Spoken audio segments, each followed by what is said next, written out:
It is easier to date a fraud than it is to date a real one. I've been together with my man now for going on about 5 years. And when I tell you that is a good man, that is a good man. However, can I keep it a buck with y'all? Because you know my honesty is all I have. Good men are not perfect men. I don't say that as a diss to any man, to any good man, to my man. I say it as a reality check for the babes. Because when I first started dating him, which was like no time at all, but it was 5 years ago, and that was my first relationship. I had been in situationships, but nothing serious.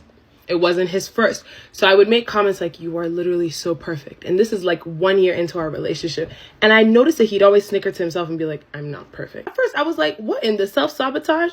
I said, this is a compliment, baby. Take it. You'd always just like laugh it off or whatever and just be like, I'm telling you, I'm not perfect, but thank you though. It wasn't until later on in the relationship that I understood why he did that. This was probably like almost 2 years in, and I had a little bit of a reality check where I was like, oh, this man isn't perfect. However, the very thing he was trying to avoid, I had fallen into, of expecting perfection. So when he was a human, I was so shocked and taken aback, and he was like, but I told you I wasn't. And you having this standard of expectation of me allows me no room to be human.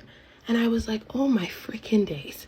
2, a good man will require you to be a good woman. And that won't always be easy. We ain't always as perfect as we think we are. It's a shock to me. But when you're with a man that requires you to be held accountable for your actions, or to apologize when you were wrong, or to notice that you played a part in it just like he did, that the good woman in you will be tested just a little bit. And last but not least, a good man will not always be easy to date or be married to. And I'm not even talking about the fact that sometimes they're going to piss you off because that's what comes with being in a relationship. No, I'm talking about the fact that it is a lot easier to date a fraud than it is to date a real one. Because a real man will be real with you and showing you his flaws. And he'll be vulnerable with you. And he'll tell you when he's not feeling the strongest or the manliest.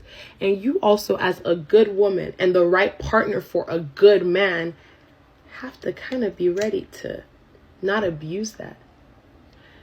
But we're not ready for that conversation yet.